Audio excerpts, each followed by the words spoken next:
എന്റെ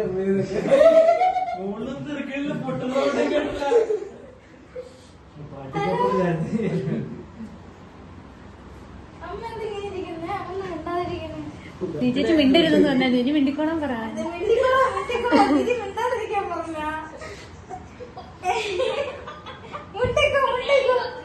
അച്ഛനെവിടെ? അച്ഛൻ തന്നെ വിളിച്ച്.